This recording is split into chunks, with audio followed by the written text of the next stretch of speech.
87 Wrestling Observer Newsletter. Ken Shamrock jumps from MMA to WWE. Shawn Michaels loses smile. WCW trying to buy into New Japan. Tons more. By Observer staff. While there have been bigger stories over the years in wrestling, there has never been a story with as many implications in so many places as Ken Shamrock signing with the World Wrestling Federation on February 24.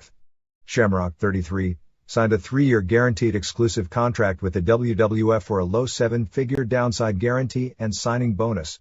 In addition, Vince McMahon has the option after 3 years to continue the contract for an additional 3 years without Shamrock having the option to test himself at that point on the free agent market. The contract is exclusive, ending Shamrock's participation in the Ultimate Fighting Championship or in any shoot fighting events. At least at press time appears to kill what some Japanese insiders were expecting to wind up being the biggest money live match in pro wrestling history. A proposed April 12 match at the Tokyo Dome against Shinya Hashimoto for the IWGP Championship. Shamrock debuted on Monday Night Raw later that evening at the Manhattan Center, portrayed as a celebrity in the audience attending the matches with his father Bob and wife Tina. They showed him early in the show in the crowd. He was put over as a major star, with them talking about him as a superstar from the controversial Ultimate Fighting Championship events, and called him a UFC champion, and said he was called by ABC television as the world's most dangerous human being. About 45 minutes into the show, he was interviewed by Jerry Lawler, who tried to claim they were best friends, and he had taught him all his submission holds, with Shamrock acting as if he didn't know who Lawler was. The segment really didn't work. Later in the show he was interviewed again, this time by Todd Pettingill, and asked about the 2 WrestleMania main event matches. At this point Farouk came out and got in his face and made a disparaging remark about UFC. Shamrock did a wrestling promo back. For some reason, the camera wasn't on him as he made his comeback and said he'd take him on one-on-one if Vince McMahon would sign the match. This segment didn't come off as either good nor bad. Shamrock is going to have to get the mega push from WWF to justify the contract, so it's pretty well acknowledged he's either going to wind up as a major superstar in American wrestling or a flop. There is no in-between, and based on his first appearance, there is no hint at all of which it will end up being. It was a positive that the live crowd took to him like a star, popped big for him in the mentions of UFC, and chanted his name during his interview. He does have the look and charisma to be a superstar and has the potential to do great 90s-style shoot interviews, particularly since he has credibility coming in as the real deal. But he's never worked American-style pro wrestling at this level. Shamrock was a named pro wrestler in Japan doing shoot-style pro wrestling with the old UWF and Pro Wrestling Fujiwara Gumi, and made himself a star in Japan doing worked matches before the days of Pancrase and UFC, so he can do believable-style worked matches. He has done American-style pro wrestling but is limited in his experience at it, and it would be the best thing from a marketing standpoint for him to not wrestle American-style, because he'd then be just another pro wrestler, and rather work a UWFI style like a more believable and less acrobatic version of Dean Malenko, with the idea that his image will take him to a higher level. McMahon is taking a huge risk that will either pay off in the end as a great investment and a franchise player, or a better working, more charismatic version of Mark Henry. The signing ends a pressure cooker of a week for Shamrock, who was torn between offers from UFC, New Japan, WWF, and a potential meeting with WCW. It starts another pressure cooker going into the world of pro wrestling and on the road with the natural resentment of wrestlers who have paid more dues and because of experience are for the most part at this point better performers that won't be making as much money or getting as much of a push.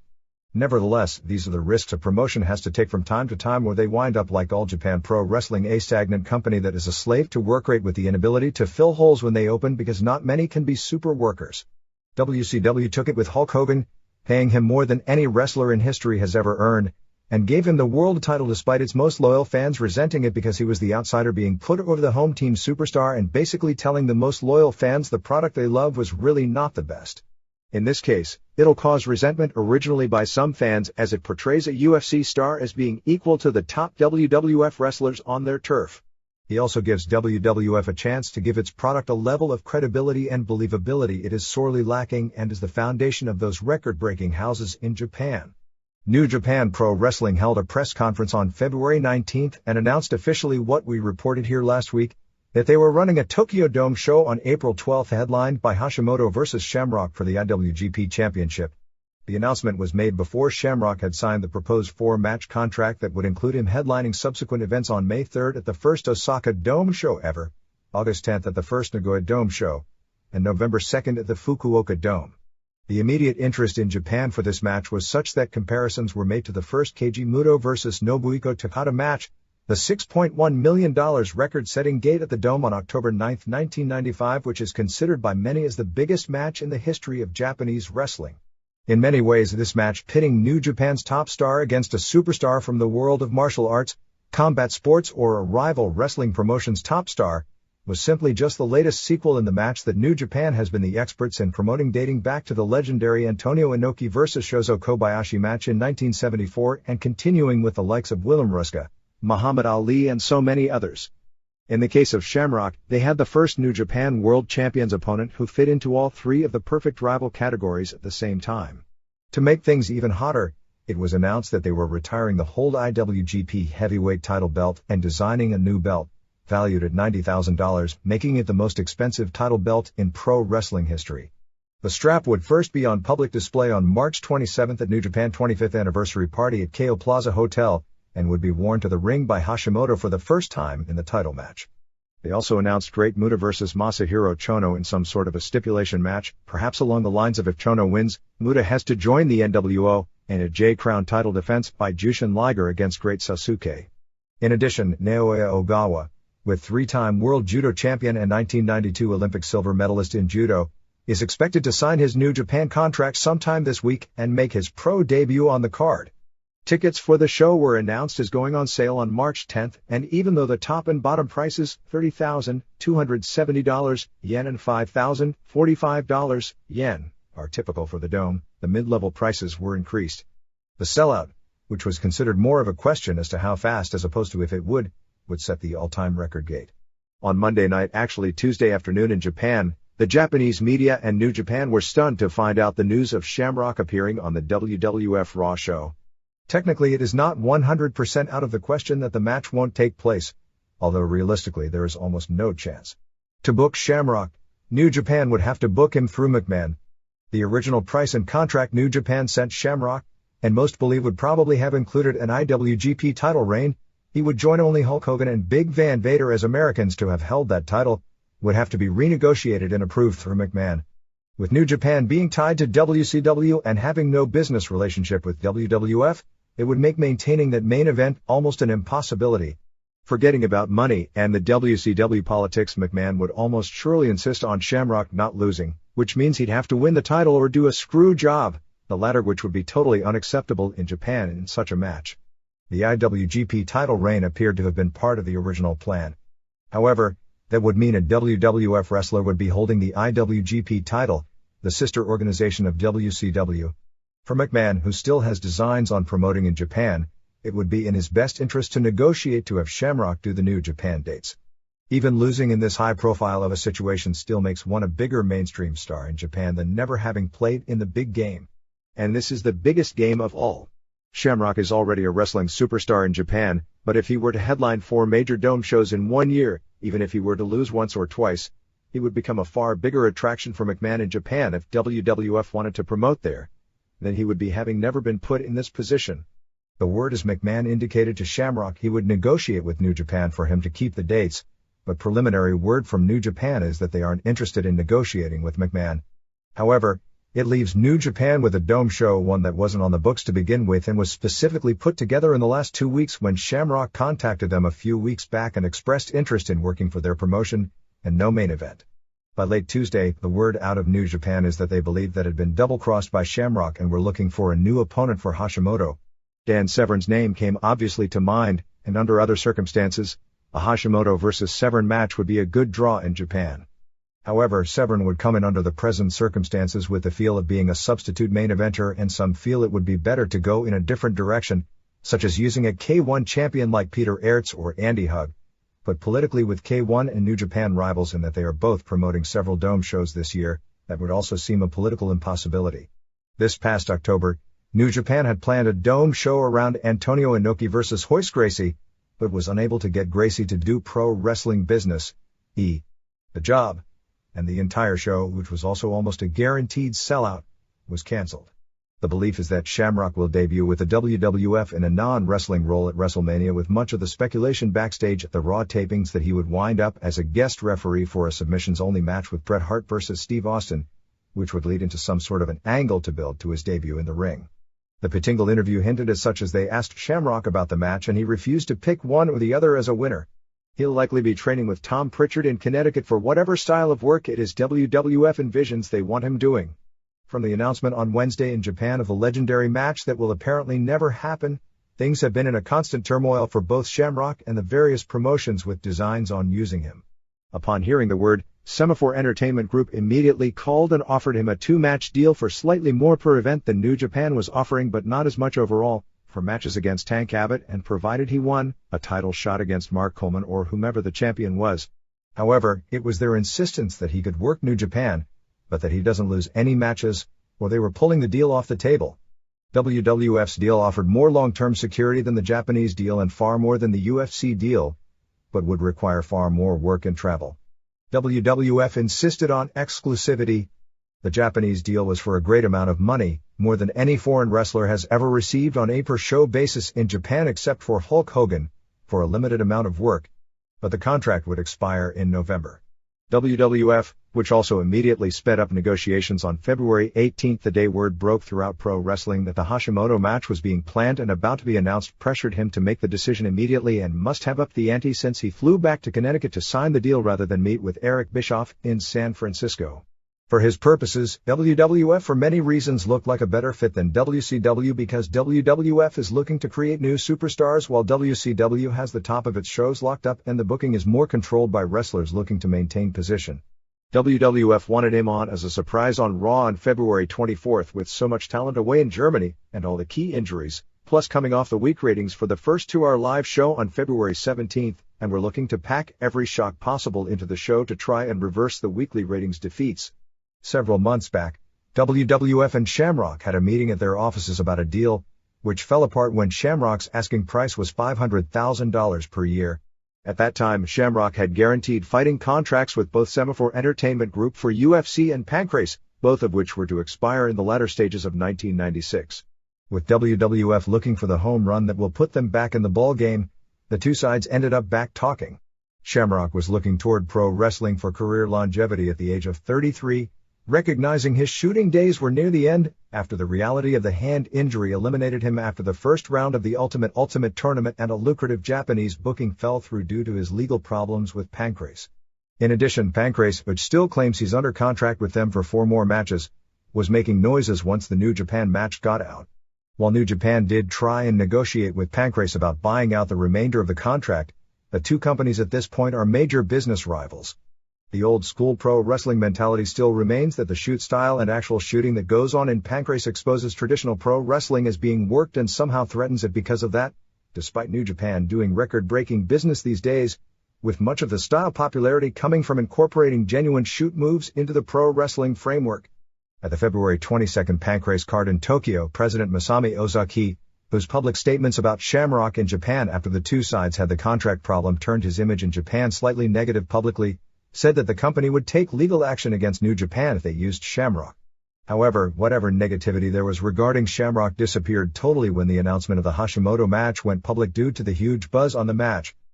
The story on Shawn Michaels at press time appears to be that it is becoming more acknowledged within the WWF that more likely than not his leaving had to do with being burned out from all the travel and pressure and needing a break. Fine with the timing of having to put over Sid for the WWF title on the February 13 special and knowing he was going to follow it up in his next high-profile match having to put Bret Hart over at WrestleMania. Michaels saw how Hart improved his stock by walking out last year and it may have affected the decision, combined with the fact he's good friends with Kevin Nash, Scott Hall, and Sean Waltman, all of whom appear to be very smart in handling their personal business and using whatever leverage at the right time to make the right moves. While there is little doubt there was sincerity in his now famous interview, it was also a clever business maneuver to build himself into a major sympathetic character to build interest in his eventual return. The WWF continued on that same path with attempts at touching music videos this week regarding Michaels. By leaving before doing the job and giving that interview, Michaels made himself the man of the hour in a positive way, plus both avoided losing the title in the ring and put off the inevitable favor for his legitimate rival. There is little dispute that he had a knee injury, but the belief is that it was something he could have continued to work on had he wanted to, although it was bad enough that any doctor would have recommended taking time off and this was the opportune time. While it was reported here last week that the expectation is for Michaels to return in a non-wrestling role at WrestleMania, the last word we've received is that at present there are no plans for Michaels to appear on the show, although that could change at any time. It has been confirmed that Michaels is not in any kind of rehab, other than for his knee, despite rumors within the business to the contrary. Friends of his have also said that in the 10 days since walking away and being away from the pressure, he's found that lost smile he talked about. Michaels has 5 years left on a lucrative contract with the WWF, and the idea of going to WCW is at best remote because it would require the WWF releasing him from the deal. We've had it confirmed that Michaels did show up at the Continental Arena in East Rutherford, New Jersey on February 9, 3 days before telling the WWF about his knee injury and that he was giving back the title since his doctor said he couldn't work the title change match with Sid or do an angle. However, it is also said that as far as there being any kind of serious heat for doing so has been blown way out of proportion, and that he did do it but that nobody considered it as either important or a warning sign of anything. Yet another story with some almost mind-boggling political implications involves Eric Bischoff and WCW's attempt to have Turner Broadcasting purchase at least some of New Japan Pro Wrestling. The story actually started in January when Bischoff, Sonny Ono and Kevin Sullivan of WCW met with Masa Saito and Nagashima of New Japan Pro Wrestling in Hawaii. During the meeting, there were discussions involving many potential facets involving WCW buying the company, starting a rival company in Japan, or other forms of working together. New Japan over the past few years has not only been the most successful pro wrestling promotion when it comes to house show business during the period, but also most likely in the history of the industry, with numerous $5 million plus houses at the Tokyo Dome, figures no other company in history has ever achieved. In 1997, the company at present has 5 dome shows scheduled, and is successful in most or all of them, would reach up to yet a new level this year. However, the future of pro wrestling on a worldwide basis is clearly not house show driven, but driven by not only pay-per-view but as a provider of cheap television programming that can draw better than competitive ratings on stations that only need fringe ratings to survive. The Japanese world, as it relates to television, is going to change, much as the American world as it related to television, and then how that related to pro wrestling, changed with the explosion of cable and pay-per-view. It's too soon to know what those changes will be. The belief is that because of zoning laws and the like, that cable television as it exists in the United States will never be that kind of a force in Japan. The belief is that instead it will be things like small dishes, new companies opening in Japan such as DirecTV and Perfect TV, that will open up Japan to more than just the basic VHF television stations, the way television existed in the United States into the early 70s. Japanese wrestling has flourished with cable and the likes in its infancy, generally because of the stronger print media coverage and larger influence of wrestling magazines on driving the industry. Plus, even though the shows air in past midnight time slots, All Japan and New Japan do impressive ratings and are broadcast nationwide on major network stations weekly, and All Japan Women have frequent fringe time slot television specials on a third major network. Both JWP and Rings have monthly television shows on the Wow Wow channel, which would be equivalent in the US to HBO, broadcasting the major shows without commercial interruption, similar to what would be a pay-per-view special tape delayed a few days. Chira, a smaller cable station, runs Pancrase on a few days tape delayed about once per month, along with fairly regular coverage, but not on a weekly basis, of smaller groups like Michinoku Pro, FMW, Gia and others. The new 24-hour wrestling and martial arts Samurai channel, along with numerous pro wrestling related features, broadcasts live and taped cards also from the smaller offices. However, that station to this point has incredibly limited viewership, and thus far cable and dish penetration in Japan is exceedingly minimal. Ultimately, this will all change, and when it does, pro wrestling in Japan in some form will change. The only question is what the changes in television will evolve into being, and how wrestling evolves within that picture. How this relates to Bischoff and New Japan is Bischoff's belief that New Japan, as a house show promotion, isn't ready for whatever changes the future brings, and that WCW, with Turner behind them, are major players in that world. Of course, with New Japan being part owned by Rupert Murdoch, one would think whatever advantages Turner has, his rival Murdoch could match. While a scant few were aware of this for the past 2 months, Bischoff made it public somewhat in an internet chat on February 18th, where he vaguely talked about buying New Japan. The question actually related to where WCW would go to get new talent, and Bischoff's answer was, there is a tremendous wealth of talent in Japan and Mexico. Right now we are looking at either buying New Japan Pro Wrestling or creating our own promotion in Japan to attract new talent, as well as expanding our efforts in Mexico. I believe a tremendous amount of talent will come from Japan and Mexico in the next few years. Bischoff later elaborated on that point in at least 2 subsequent occasions over the past week. The reality is that buying New Japan outright would be next to impossible. However, Bischoff does have a trip to Japan scheduled around March 20th to either buy into the company, which wouldn't be all that difficult given the number of different stockholders the company has, perhaps set up WCW running in Japan on its own in a building like the Tokyo, Osaka or Nagoya Dome, a process that would likely be doomed to failure even if WCW was going to break its relationship with New Japan and raid some of its top talent and management. As in every situation of this type, if Bischoff is given the okay by Turner to spend the money and money is available, there will be more than a few willing people both in management and in the ring that will avail themselves to the money, working with New Japan on major show ventures but increasing WCW's influence and financial stake in those ventures, or some combination of all of this. The politics of purchasing the company outright would have to be considered nearly impossible in that majority interest in New Japan Incorporated couldn't be sold by any one person or company, and in addition, there is no prevailing interest among the major shareholders to sell the company. New Japan is owned by numerous conglomerates, the largest being TV Asahi, one of Japan's 4 major television networks. TV Asahi is a Rupert Murdoch affiliate, and that's where the trickiness politically lies in the idea that Turner and Murdoch, being huge business rivals, could both have ownership in the same corporation. The other major conglomerate that owns points in New Japan is Sagawa Express, which would be Japan's equivalent to Federal Express in the United States.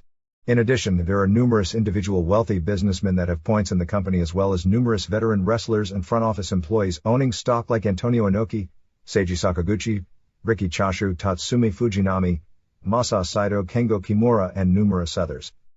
In other news with international repercussions, Francisco Paco Alonso, the president of Empresa Mexicana de Lucha Libre, EMLL, the oldest wrestling promotion in the world, was at Super Brawl in San Francisco and put together some sort of a deal with Bischoff and Ono.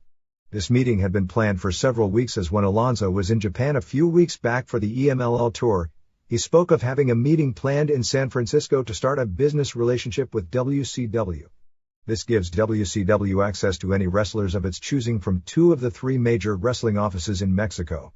With EMLL and Promo Azteca both working together at times but also being business rivals, since Promo Azteca recently raided Lizmark Jr. from EMLL and Black Warrior is expected as well, and there is a long-standing bitterness from the past between Alonso and Konnan, it brings up yet another set of political implications and how, if at all, this will affect the current Konnan/Promo Azteca deal, which had formerly been their exclusive booker of Mexican talent. Konnan had used his connections with WCW, which pays wrestlers quite a bit more than they can earn in Mexico, as a way to lure several wrestlers to join with him in going to upstart Promo Azteca from either AAA or EMLL. With Alonso having the same connections, it makes using that connection as no longer an effective chip in Konnan's favor in trying to bring new talent in. It's unknown at press time what EMLL wrestlers would be coming to WCW, aside from Ultimo Dragon, who recently returned to EMLL and was already a WCW regular, or when, but I'd suspect people like Mr. Niebla Felino, Rey Bucanero, Negro Casas, El Io del Santo and Silver King will be in WCW before long. WCW Super Brawl 97 from the San Francisco Cow Palace was yet another successful event both from an aesthetic as well as financial standpoint. As is typical of WCW shows, the undercard was largely one good match after another. The main event, while not a disappointment in that who expects a Hulk Hogan match to be any good, was still the worst match on the show. The big shock of this show was the Randy Savage NWO heel turn, helping Hogan beat Roddy Piper in the main event. Hogan-Piper was another financial windfall for both the 2 headliners and the company. While buy rates aren't available at press time, it likely did well, but probably not as well as their original meeting at Starrcade. Locally, from my perspective, this was the single most anticipated live event in this area in the past 25 years, and that includes the legendary San Francisco Battle Royals of the 70s and the biggest Pat Patterson or Ray Stevens match. The show sold out nearly 2 weeks in advance with 13,324 in the building, 12,145 paying $192,000. The gate was the 3rd highest in the history of World Championship Wrestling, behind only the Ilio DiPaolo show in Buffalo, New York and the Hogan-Savage match in Las Vegas last Halloween Havoc, although had they booked a larger building, it would have easily broken the company's gate record. It was the largest live gate ever in Northern California. The $93,000 in merchandise sales was the 2nd largest in company history behind only the Nitro in Chicago in January. The number of signs brought to the show was the most I've ever seen, and what was impressive is that it was across the board, not just for the megastars like Hogan, Piper, Hall, Nash, Sting, and flair, but significant for guys like Dean Malenko, Deborah McMichael, Conan, Rey Mysterio Jr., Juventud Guerrera, Four Horsemen, etc. They did confiscate ECW signs, although a few were visible as the show went on. There were numerous fans with Sting face paint, more than I've ever seen at a WCW show. The response was such that they've already planned on moving the World War III pay-per-view in late November from the traditional Norfolk to the Oakland Coliseum Arena. That said, the heat for the show overall was nothing impressive. The only two matches that had real good heat were Kevin Sullivan vs. Chris Benoit and Hogan vs. Piper, although the quality of the wrestling from top to bottom on the show was very good. It was an easy thumbs up. Not a card of the year and no matches of the year, but on a 12-match live show, 8 of the matches were good and none were all that bad. Hugh Morris, William DeMott pinned Joe Gomez with a moonsault in 5:25. 1 star. Ultimo Dragon, Yoshihiro Osai, pinned Pat Tanaka in 4:53 with a Rana twisted into a Hurricane Rana off the top rope. Tanaka replaced an injured Steve Regal, whose role was limited to a run-in later in the show. Dragon was no less awesome than usual, even though this was a dark match, including doing his Osai moonsault. Sonny Ono threw a really cool-looking kick on Tanaka outside the ring, although the spot only served to make Tanaka look like a fool. Real good for a short match. 2 3/4 stars. 1. 6. Shawn Waltman won the WCW Cruiserweight title from Dean Malenko, Dean Simon, in 11:57. Malenko got a huge pop coming out. 6 came out wearing Malenko's belt, but similar to the Mysterio Jr. angle with Malenko last year, this stealing the belts business with the juniors is getting predictable. This time the role was reversed and Malenko took his belt back. Fans were chanting 1 2 3 sucks. Malenko turned 6 upside down and dropkicked his knee.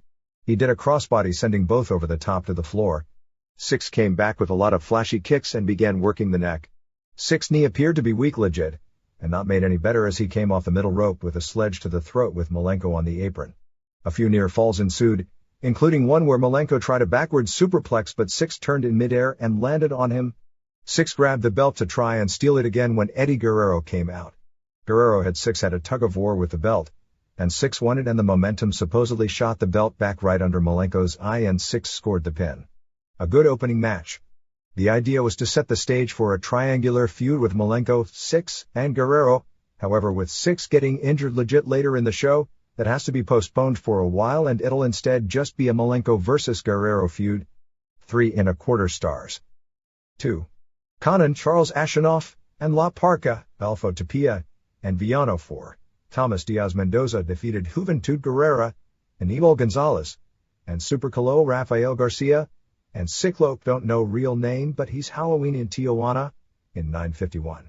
A fast-paced lucha spot fest that was the best match on the show, but actually would have been quite a bit better if ref Mickey J hadn't counted to 3 even though Juventud Guerrera kicked out of Conan's Splash Mountain or Power Drop. The match was actually scheduled to go about 2 more minutes with the hottest spots yet to come when the ref made the error and there was tremendous heat about it backstage. Among the highlights was Calo, who has to be just about the most improved worker in the business, hitting a Super Astro Pescado into a headbutt on the floor. Calo missing a springboard dropkick onto the floor, Parca then putting Calo in a chair and doing a tope onto him, Cyclope on the top rope to do a springboard crossbody to the floor and badly missing Villano. 4. He was supposed to hit him, crashing and burning on the floor and hitting his shoulder and head.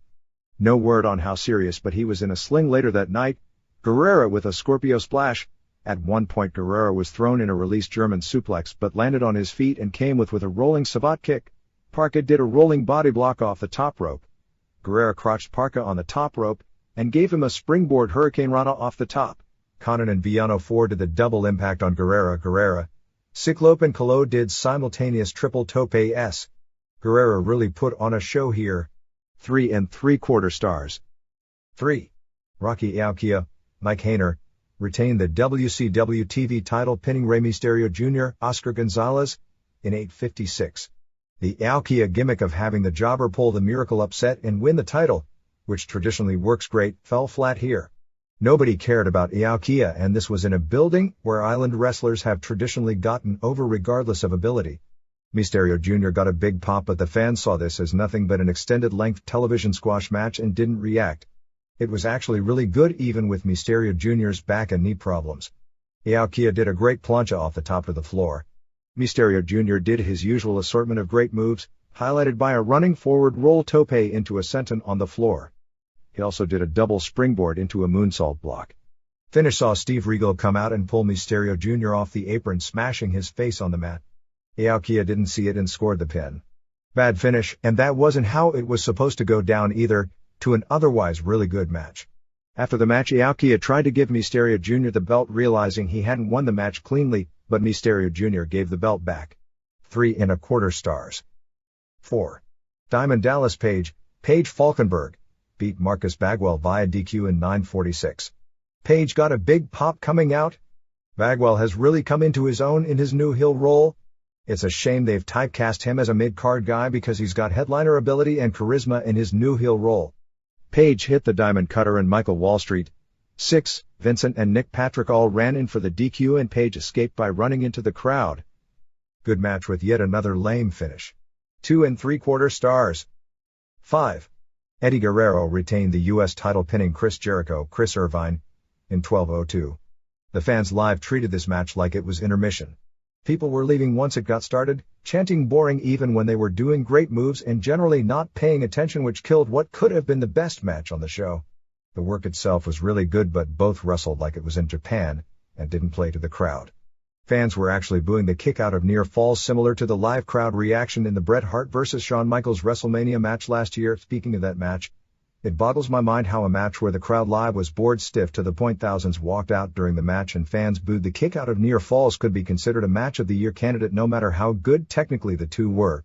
Anyway, this was similar but had even less of a crowd reaction. Jericho did a springboard off the middle rope over the top into a full body splash on the mats on the floor, and seemed to ding his knee on impact. Guerrero ended up winning by spinning around Jericho's shoulder and turning the move into a sunset flip. After the match, Guerrero shook Jericho's hand and draped the belt on his shoulder. 3.25 stars. 6. Public Enemy, Ted Petty and Mike Durham, won a triangle match over Faces of Fear, Yuli Fifida and Sin Valahi, and Harlem Heat, Lane and Booker Huffman, in 7:43. Inherently, because of the ridiculous rules which defy logic for anyone to ever tag anyone but his partner into the ring, these matches are bad. Considering the teams and the concept, the match was much better than expected. Rocco Rock came off the top rope with a rolling block on Barbarian, who caught him in mid-air.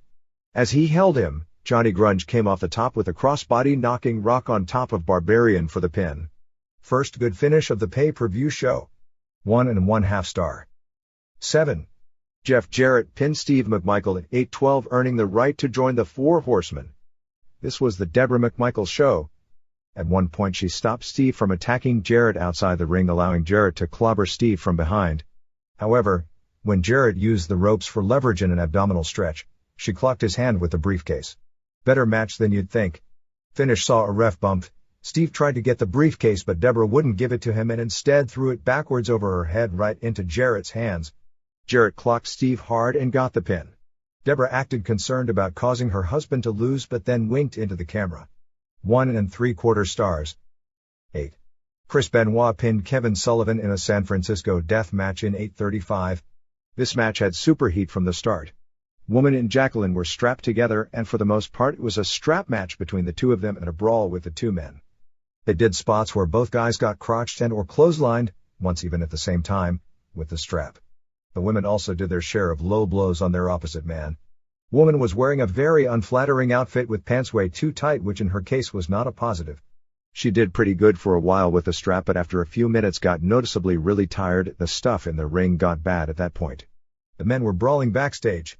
Benoit was slammed on a cart and the two traded garbage can shots. Sullivan did the double foot stomp, but Nancy whipped him for the save. Benoit used a pile driver, then brought a table into the ring. He put Sullivan on the table and climbed up top, but Jacqueline dove onto Kevin to protect him from the blow. Benoit did a splash off the top and the table didn't break as it was supposed to.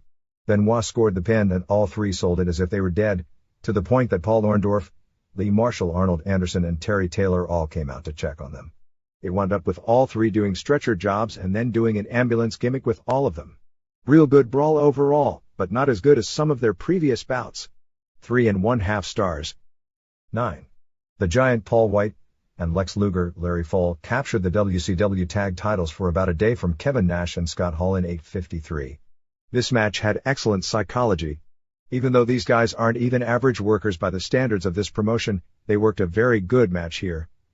Six and Hall came out wearing Aztecas t-shirts which the announcers had no clue about.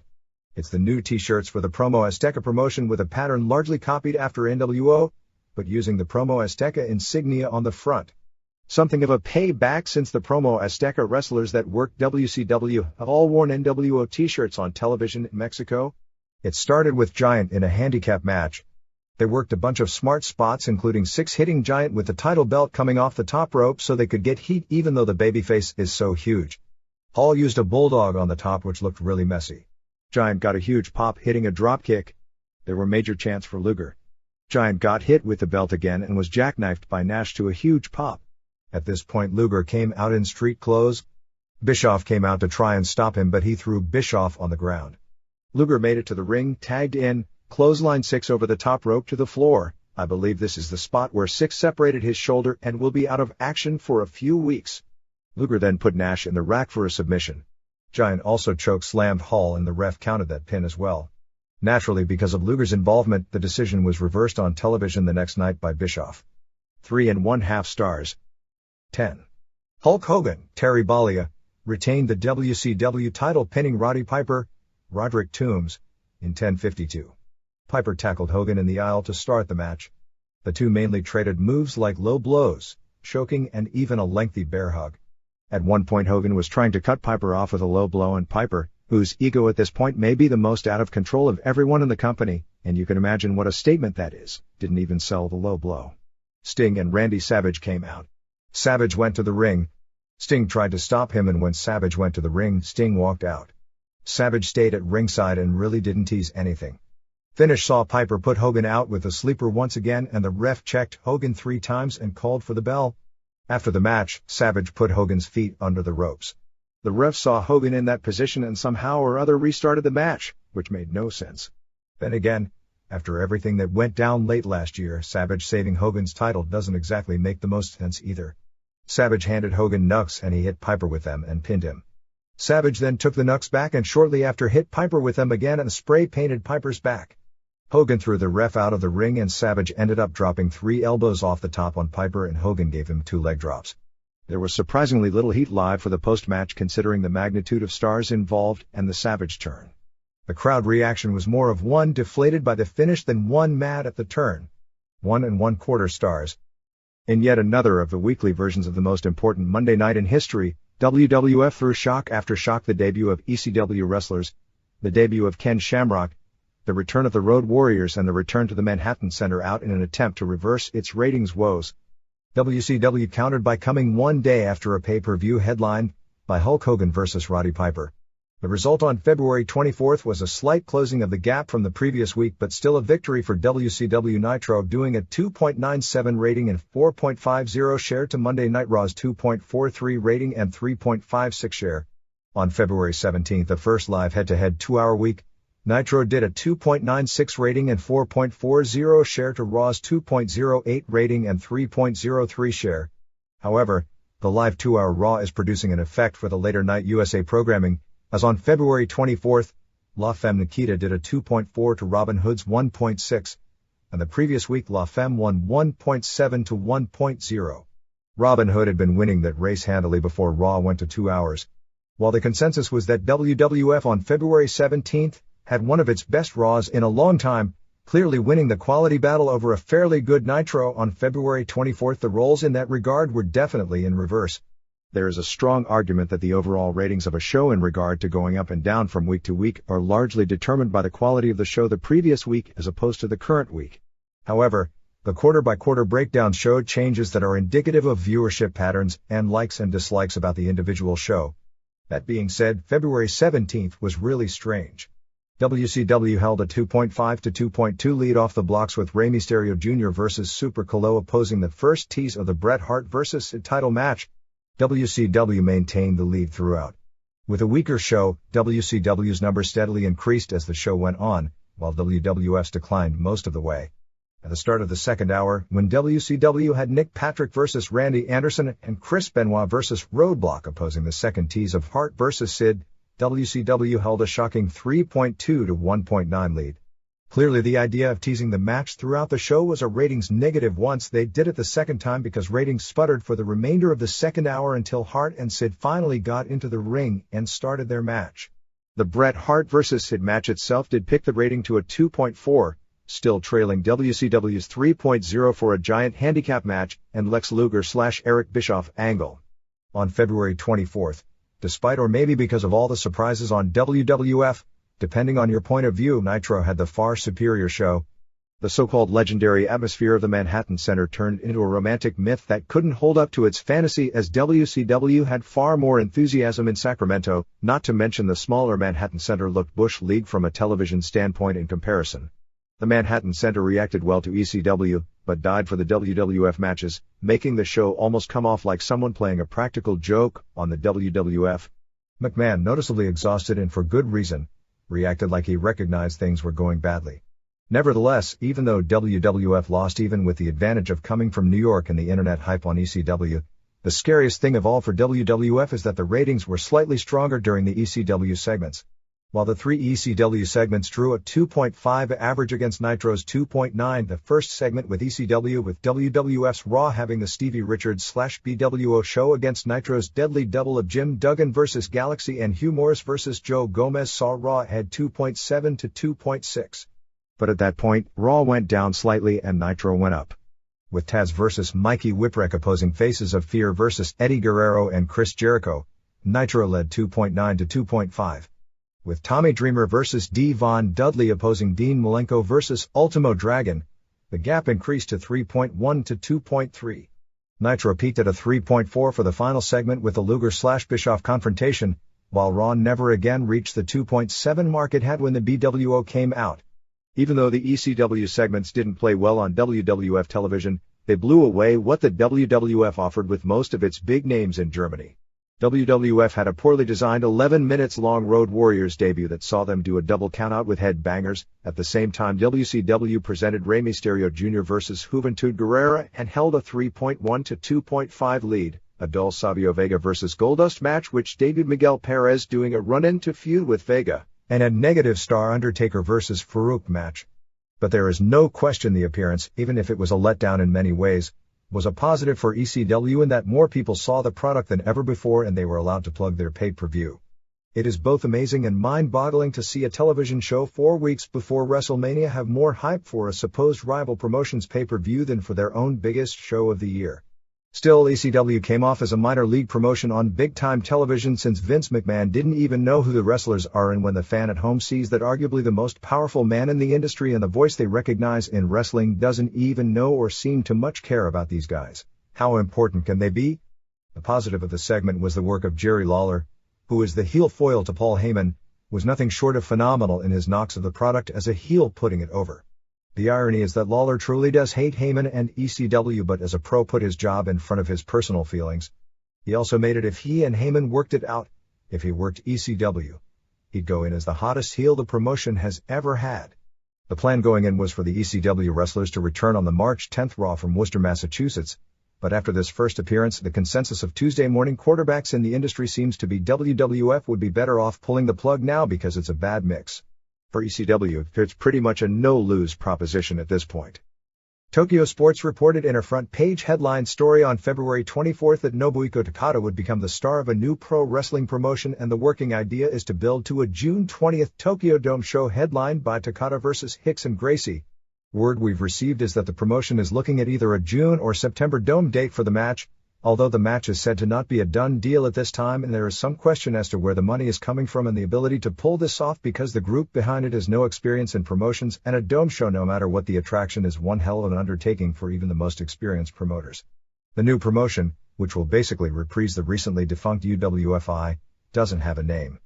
It's headed by Tokyo businessman Tadashi Shimizu, who may be a front for a major advertising agency, and they have a proposal on the table for an affiliation with Nippon TV, the same network that carries All Japan Pro Wrestling.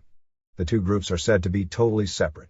The story listed possible names for the promotion as W1 or UMAX, and said that they were going to choose a name by having fans write in and suggest names and have fans voting for the company name. The story said the planned debut show would be in early May at Budokan Hall, and there was immediate speculation that since Budokan was booked, that either All Japan or New Japan would help out this group when it comes to talent, as they need strong interpromotional matches in a building of that size. Yoji Anjo, Masahito Kakihara, Naoki Sano, and Kenichi Yamamoto, all of who have been inactive since UWFI folded at the end of December, have committed to joining the new promotion. Yoshihiro Takayama, the UWFI wrestler who works Budokan Hall on March 1st for All Japan, indicated that he doesn't think he'll be joining the new group and seemed to be leaning toward becoming an All Japan wrestler. The Takada-Gracie match, which would be a huge draw in Japan, by most accounts would almost have to be a shoot, since the Gracies have in the past turned down seven-figure offers to do single-worked matches at the Tokyo Dome, and have been adamant about not doing any sort of worked matches or even worked spots or carrying opponents within the confines of a match without a predetermined finish. Hicks and Gracie turned down proposals in the past to do worked matches with Takada. Earlier this year he even turned down a proposal where the two would agree to not beat each other in the first round, allowing Takada to save some face by lasting a while before losing, and that the match would then become a true shoot in round 2, for a payoff believed to be $1 million. Takada, 34, was generally considered the best in the dojo in the old UWF during its final days, but that was 6 years ago. He's also flashing in his kickboxing skills, although those skills, as we've seen in many cases, aren't necessarily all that beneficial in a true NHB match against a takedown artist. From all accounts, for his size, at least a few years back, he was one very tough and skilled adversary. However, he's never done one match of this style and probably hasn't done a true professional shoot match in years, if he's ever done even one in his entire career. The apparent belief is that Takada is near retirement anyway, and this is the biggest money match left in his career, so he's willing to risk the potential of losing face. Gracie, 38, is considered by many as the toughest and, more importantly, perhaps the most experienced of the upper echelon NHB fighters, and is a true fighting legend in his native Brazil. Within the Gracie clan and the Brazilian jiu-jitsu world, it is conceded by nearly all that Hickson is the toughest of the bunch. However, he hasn't had a professional match against a true top-caliber opponent in many years. Even though Takada is a pro wrestling superstar and a great athlete, his lack of experience in this makes him appear from the outside to be more of someone who can draw a house with Gracie, as opposed to one who would break Gracie's streak of not facing a true top-caliber opponent in many years. A few years ago, Gracie did in the dojo make Mark Schultz, the Olympic gold medalist wrestler, tap out twice. Results: February 15th, Cuernavaca, AAA, Mini Vader and Mini Mankind and Mini Goldust B Super Muñequito and Torito and Mini Nova, Los Payasos B Supernova and Pantera and Super Muñeco, Octagon and Heavy Metal and Hector Garza B Pentagon and Cybernetico and Killer, Mexican LT, HWT title Latin Lover B Pierre Roth Jr. February 15th, Agendas, Puerto Rico, WWC, 325, Ex Convicto 308 B Pablo Marquez, ECWL Puerto Ricano, Rico Suave B Farmer Sam, Huracan Castillo Jr. Kerchiki Star, Vader No. 1 B Skull Von Crush, Ray Gonzalez and Ricky Santana B Texas Hangman, Sam 1 Battle Royal. February 15th, Keensburg, New Jersey, Pro Wrestling America Ice Pick B Rocco Dorsey, Cheetah Master B Lance Diamond, Johnny Handsome D Supernova, Greg Valentine B Hellraiser, Typhoon DDQ Bam Bam Bigelow Bodyguard for Hire B Mike Sharp DQ. February 15th, Hayward, California, All Pro Wrestling, 86 Sellout, Mike Diamond B Boom Boom Kamini Core, Aaron O'Grady B Steve Rizzono, Tony Jones B Jason Clay, Chris Cole and Chicano Flame B J Smooth and Quam Kamoze, Frank Dalton B Michael Modest DQ, Robert Thompson B Vic Grimes. February 16th, Shillington, Pennsylvania, NCW, Jonathan Lovestruck B James Kaiser, Malaysian Militia B Bob Starr and Lucha Libre, Deadly Dutchman B Wolfman, Tiny the Hillbilly B Corporal Punishment, Doink the Clown, Mike Calla B Danny Rose, Tito Santana B Georgie Love, Rose 1 Battle Royal, Salvatore Sincere B Papa Shango, Garen Wise and the Drifters B Bad Crew and Pinky Pinkerton. February 17th, Chiba, FMW Ribi Miwa Sato, Hisakatsu Oya B Gasaku Goshigawara, The Gladiator B Hideo Makimura, Shark Tsuchiya and Crusher Maidamari and Miss Mongol B Megumi Kudo and Kaori Nakayama and Chikako Shiratori, Hayabusa and Ricky Fuji and Koji Nakagawa B Headhunters and Crypt Keeper, No Rope Barbed Wire Bunkhouse Ladder Deathmatch Wing Kanemura and Hideki Hasaka and Dragon Winger B Tetsuhiro Kuroda and Masato Tanaka and Hayato Nanjo. February 17th, Greenville, South Carolina, Southern Championship Wrestling, 125, Freedom Fighter and Kid Dynamite B Lance Gaylord and JJ Justice, Max Miles B Desperado, Brody Chase DDQ Cruiser Lewis, Jake Mulligan B Johnny Dollar, David Jericho and Chase B. Russian Assassin, Dollar and Purple Haze. Mike Hart February 18th Palmetto, Florida, WCW Saturday Night Tapings, 1700. Kevin Sullivan B. Johnny Swinger, Conant NC Jeff Jarrett, Rey Mysterio Jr. B. Villano 4, Harlem Heat B. Doc Dean and Robbie Brookside. WCW TV title Prince Aokia B. Jerry Flynn, Dean Malenko B. Mark Starr, Diamond Dallas Page B. Bunkhouse Buck, Eddie Guerrero B. Jim Powers, Ice Train B. La Parka, Chris Benoit B. Rick Fuller, Amazing French Canadians B. Public Enemy, Chris Jericho B. Bunkhouse Buck, Faces of Fear B. High Voltage, Eddie Guerrero B. Lazartron, Hector Guerrero, Scotty Riggs B. Super Colo, Bobby Walker and Jim Powers B. Brookside and Dean, Parka B. Starr, Benoit B. Roadblock, Voltage B. Dean and Brookside, Hugh Morris B. Top Gun, Juventud Guerrera B. Ray Mendoza Jr. February 18th Furukawa, All Japan, 1800, Satoru Asako B. Yoshinobu Kanemaru, Takao Mori and Tsuyoshi Kikuchi B. Sean Morley and Rex King, Giant Baba and Rusher Kimura and Mitsuo Momoto B. Mighty Inoue and Haruka Eigen and Masafuchi, Steve Williams and Johnny Ace B. Jun Izumida and Giant Kimala 2, Kenta Kobashi and Masao Inoue B. Stan Hansen and Manukia Mossman, Mitsuharu Misawa and Jun Akiyama and Tamon Honda B. Akira Tao and Toshiaki Kawada and Yoshinari Ogawa. February 18th Tokyo Korakuen Hall, FMW, 2150 Sellout Gasaku Goshigawara B. Memoru Okamoto, Hayato Nanjio and Koji Nakagawa B. Hideo Makimura and Tetsuhiro Kuroda, Street Fight. Ri and Kaori Nakayama and Megumi Kudo B. Miss Mongol and Crusher Maidamari and Shark Tsuchiya, Street Fight. Dragon Winger and Hideki Hasaka and Wing Kanemura B. Crypt Keeper and Headhunters, Mr. Ganasuke and Hisakatsu Oya B. Riki Fuji and Hayabusa, World Brass Knucks and Independent World HWT title The Gladiator B. Masato Tanaka. February 18th Mexico City Arena Coliseo, EMLL, Tigre Cota and Rinker Latino B. Oriental and Kung Fu Jr., Ciclanchito Ramirez and Brazito de Oro and Ultimo Dragon Cheeto B. Felinito and Pierroth Tito and Damian Cito, Moger and Cadaver de Ultra Tumba and Americo Rocco B. Ultraman Jr. and Olympus and Yoshihiro Tajiri, Dandy and Atlantis and Lismark B. Black Warrior and El Satanico and Emilio Charles Jr.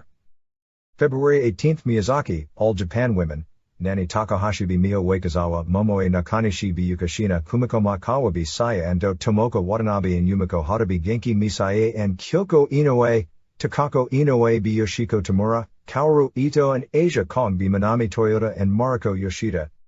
February 18th Odawara, JWP, Boyashoi Kid B. Tomoko Kuzumi, Rieko Amano and Mayumi Ozaki B. Kanako Matoya and Plum Mariko Kuzumi and Cutie Suzuki B. Hiromi Yagi and Hikari Fukuoka, Yagi and Candy Akutsu and Fukuoka and Devil Masami B. Tomoko Miyaguchi and Matoya and Mariko and Dynamite Kansai. February 19th Kisarazu, All Japan, 1950, Mighty Inoue B. Kentaro Shida, Tsuyoshi Kikuchi B. Satoru Asako, Giant Baba and Rusher Kimura and Mitsuo Momoto B. Jun Izumida and Haruka Eigen and Masafuchi, Yoshinari Ogawa B. Manukia Mossman, Stan Hansen and Takao Mori B. Sean Morley and Rex King, Toshiaki Kawada and Akira Tao B. Mitsuharu Misawa and Masao Inoue, Steve Williams and Johnny Ace and Giant Kimala 2 B. Kenta Kobashi and Jun Akiyama and Tamon Honda.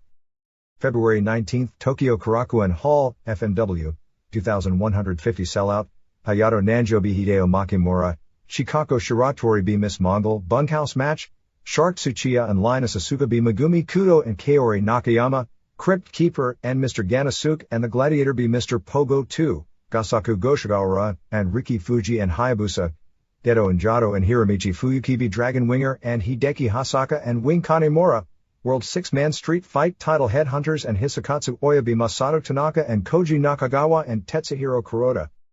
February 20th Aschaffenburg, Germany, WWF, Leif Cassidy B. Alex Porto, Doug Furness and Phil LaFon B. Bob Holly and Aldo Montoya, Vader B. Flash Funk, Bret Hart B. Hunter Hearst Helmsley, Ahmed Johnson B. Owen Hart, Rocky Maivia B. Billy Gunn, WWF title Sid B. Sultan, Davey Boy Smith B. Mankind.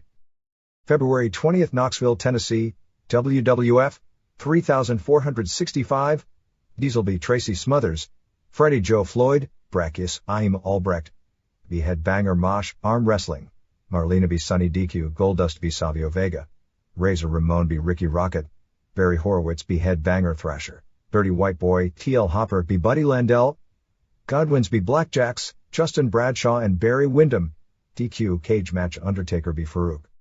February 20th Beppu All Japan Women, Saya Endo v Miho Wakizawa, Yuka Shina v Nani Takahashi, Yankee Misae v Momoe Nakanishi, Takako Inoue and Yumiko Hata v Kumiko Maikawa and Manami Toyota, Kaoru Ito v Yoshiko Tamura, Kyoko Inoue and Tomoko Watanabe v Mariko Yoshida and Asia Kong.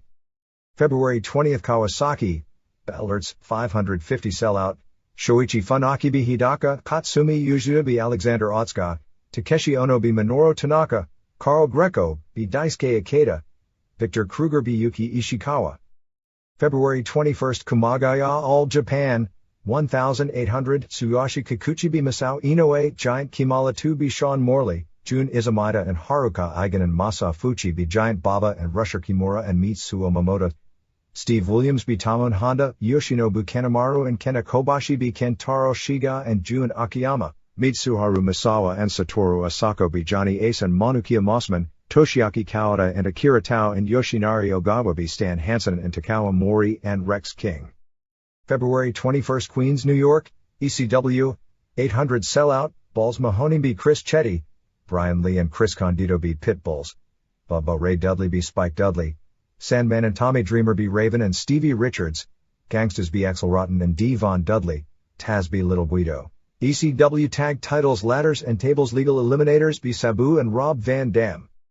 February 21st Tijuana, Norte, California, Promo Azteca, 3500 Mozambique and Mazambula v Vagabundo and Spark Dud, Los Pandilleros 1 and 2 and 3 b Genghis Khan and Phobia and Flammarion Dud, Thunderbird and Magico and Jungla and Super Calo b Damien and Halloween and Juventud Guerrera and El Hijo del Enfermero 3¼ stars, Conan and Torero and La Parca BC and Carson Misterioso and Psicosis 2 stars, WWA welterweight title El Hijo del Santo b Rey Mysterio Jr. to win title 4 stars. February 21st Mexico City Arena, Mexico, EMLL, Delino and Apollo Dantes and Scorpio Jr. b Super Astro and Mascara Magica and Tigre Canadiense, Mike Lazansky, Dos Caras and Ultimo Dragon b Emilio Charles Jr. and Bestia Salvaje, Headhunters b Atlantis and Rayo de Jalisco Jr., Dr. Wagner Jr. and Silver King b Dandy and Lizmark, Negro Casas and Black Magic b Brazo de Oro and Brazo de Plata.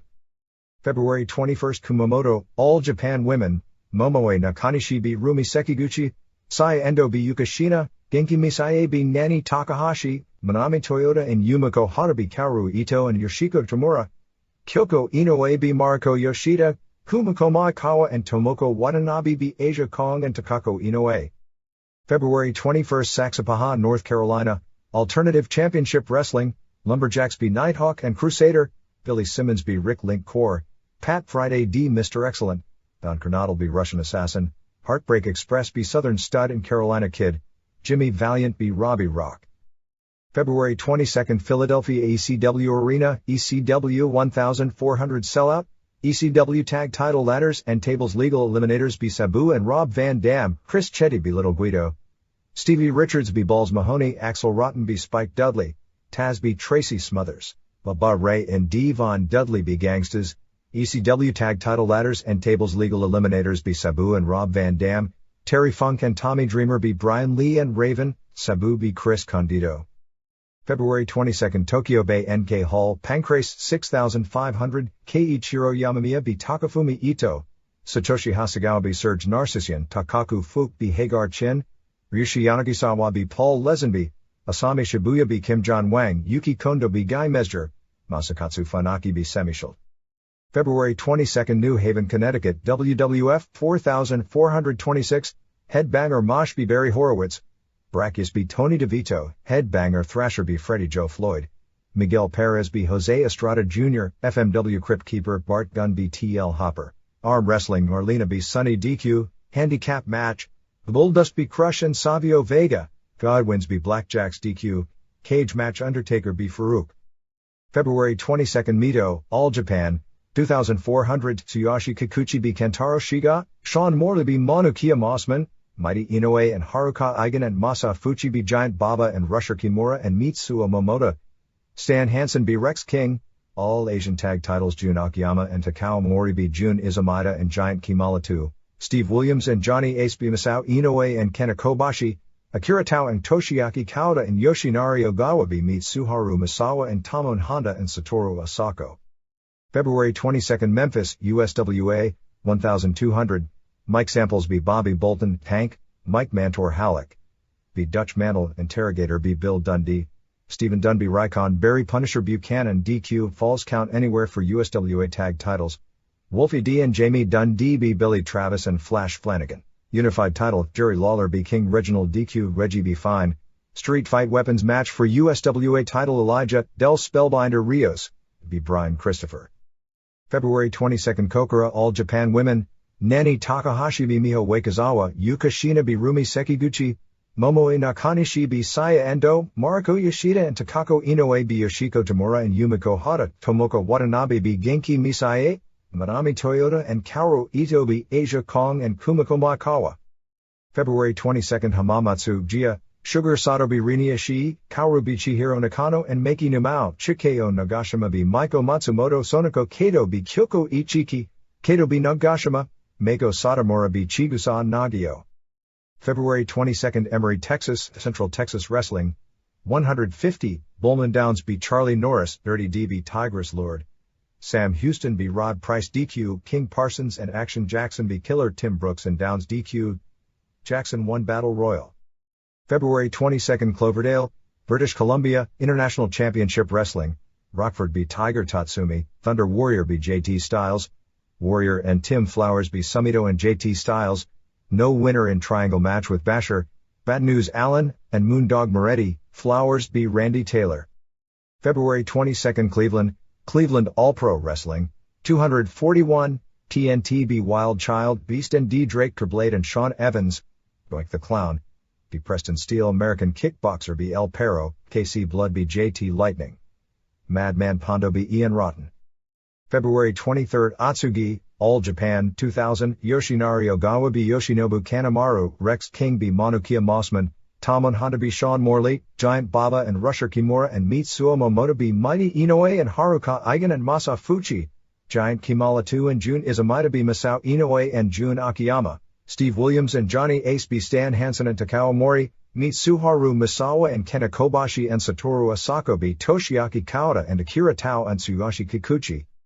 February 23, Nagoya Jia, Kyoko Ichiki b. Rina Ishii, Mieko Satomura and Sonoko Kato b. Maiko Matsumoto and Toshie Uematsu, Kaoru and Akira Hokuto b. Chihiro Nakano and Meiki Numao, Mayumi Ozaki b. Chigusa Nagio. February 23, Shinjuku, JWP, 600 Sellout, Kandi Akutsu d. Hiromi Yagi, Hikari Fukuoka d. Yagi, Emi Motokawa b. Sari Azumi, Borishoy Kid and Kanako Matoya b. Tomoko Miyaguchi and Rieko Amano Fukuoka and Alda Moreno b. Esther Moreno and Tomoko Kuzumi, Fukuoka and Akutsu and Yagi b. Kuzumi and Amano and Matoya, Kuzumi and Amano and Matoya and Miyaguchi b. Fukuoka and Akutsu and Yagi and Borishoy. February 24, Sacramento, California, WCW Monday Nitro Tapings, 8,856 with 6,762 paid, Public Enemy b. Jeff Jarrett and Steve McMichael, Jim Duggan b. Galaxy, Morris b. Joe Gomez, Ice Train b. La Parka, Faces of Fear b. Eddie Guerrero and Chris Jericho 3¼ stars, Rey Mysterio Jr. b. Juventud Guerrera 3¾ stars, WCW TV title Prince Aokia b. Pat Tanaka, Ultimo Dragon b. Dean Malenko DQ 4 stars, Diamond Dallas Page NC David Taylor. February 24, New York Manhattan Center, WWF, 1000 Sellout, Blackjacks b. Godwin's Dud, Stevie Richards b. Little Guido 1¼ stars, Arm Wrestling Marlena b. Sunny DQ Goldust b. Savio Vega DQ 1 star, Taz b. Mikey Whipwreck 1 star, Road Warriors Kerr Headbangers 1½ star, Tommy Dreamer b. D. Von Dudley 1 star, Undertaker b. Farouk DQ -1½ star. Special thanks to Bob Ryder, Dave Prozik, Etta Hearns, Manuel Gonzalez, Jose Steve, Bruce Grummert, Roland Alexander, Dominic Valenti, Bruce Mitchell, Chuck Morris, Dan Paris, Sarah Moore, Neil O'Brien, Tim Harshman, James Huss, Rob Moore, Tim Whitehead, Jesse Money, Tim Knoll. Japanese Television Rundown.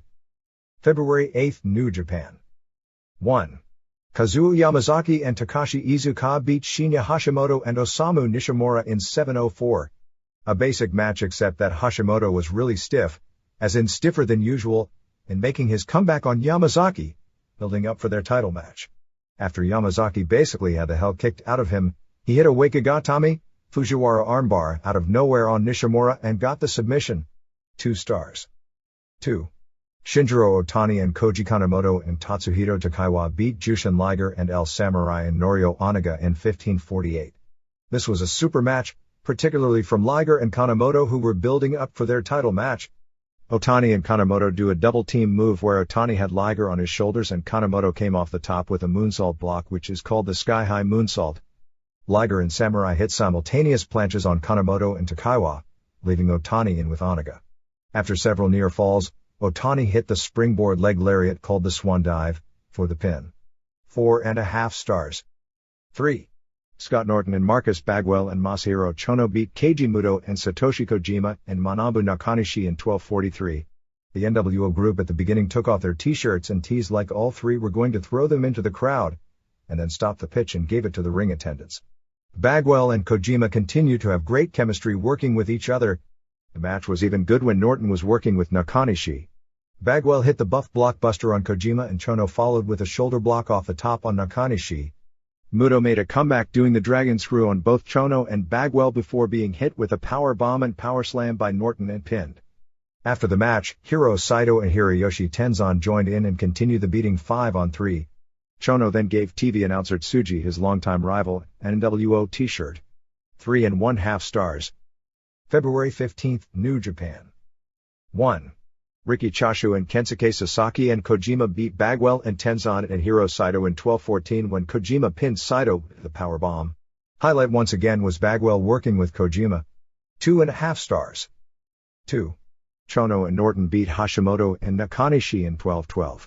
Hashimoto was again really stiff in kicking the hell out of Chono. At one point Nakanishi got Norton up in the torture rack, which is known in Japan as the Argentinian backbreaker, before Chono made the save. Finally Bagwell, Tenzan, and Saito, who were outside the ring, attacked Hashimoto, which appeared to give Chono and Norton a 2-on-1 on Nakanishi. However, Nakanishi cleaned up on both men until Chono finally stopped him with a low kick. Norton powerslammed Nakanishi and Chono got the pin, the Yakuza kick. Tsuji had an NWO t-shirt in front of him hanging on the guardrail. 3.25 stars. 3. Otani and Kanemoto beat Liger and Samurai in 18:51. The last half of the match or so aired on television, and it was another excellent match with all the big moves and near falls, particularly Otani's springboard moves. It was in most ways a better match than even the one the previous week, although the previous week's match had a better final minute. Kanemoto wound up pinning Samurai with a tiger suplex. 4.25 stars. 4. Tatsumi Fujinami and Kengo Kimura retained the IWGP Tag titles, beating Junji Hirata and Muto in 1930. The last half of the match aired on television. As shocking as it sounds with Fujinami and Kimura involved, this was a damn good big show main event. Muto had his working shoes on, and when he does, he's as good as anyone, and Hirata, a generally solid worker but unspectacular and lacking when it comes to top of the card charisma, looked the best he has in a long time. Particularly the finish was hot with Muto and Hirata doing a combination moonsault followed by a diving headbutt on Fujinami, who kicked out to a big pop. Hirata gave him a machine suplex, his finisher years back when he was the masked super strong machine, and he kicked out for another big pop. Hirata followed with a Liger bomb with the same result. Hirata went for a lariat but Fujinami ducked and came back with a rolling reverse cradle for a near fall. As Hirata went for another lariat, Fujinami sidestepped and turned it into a backslide for the pin. A great finish. 2 really good television shows. 3.5 stars. Puerto Rico. Jim Steele turned heel in a tag match where he and Ray Gonzalez were challenging the Texas Hangman. Steele was in the ring getting pounded on when Rico Suave attacked Gonzalez and did a suplex on the floor. Steele didn't see his partner to tag and ended up getting pinned, and the two argued afterwards but finally shook hands. When Gonzalez turned to leave the ring, Steele jumped him. Abdullah the Butcher was scheduled to return last weekend, working tag matches with Huracan Castillo Jr. against Invader No. 1 and Chicky Star on top. Don't know what the status of Dutch Mantle is, as he wasn't booked this past week and showed up in Memphis. EMLL. The return to Arena Mexico on February 21st was headlined by the first round of a 3-week-long tournament to crown new CMLL Tag Team Champions. Last year, Headhunters pinned Atlantis and Rayo de Jalisco Jr. in a title match, but were disqualified for continuing to beat on them after the match, and stole the belts, and hadn't been back and were stripped of the titles. In the first round, before what was said to have been a real good crowd and been a good show, Dos Caras and Ultimo Dragon beat Emilio Charles Jr. and Bestia Salvaje, Headhunters destroyed Rayo and Atlantis in just 110, Silver King and Dr. Wagner Jr. back as a tag team with the original Dr. Wagner in their corners beat Dandy and Lizmark in the best match on the show, and Negro Casas and the returning Black Magic Norman Smiley beat Brazo de Oro and Brazo de Plata. The semifinals on February 28th have Casas and Magic vs. King and Wagner and Dragon and Caras vs. Hunters. Silver King came out with a white mask like his father, Dr. Wagner Sr., wore during his career, but the commission made him remove it before the match because he lost it many years ago in a famous mask vs. mask match against El Hijo del Santo. Black Warrior hasn't jumped to Promo Azteca as was expected and is still working here. One of the reasons he was planning on jumping was the Azteca WCW connection, and with this company now having the same connection, perhaps his reasons for jumping aren't as strong.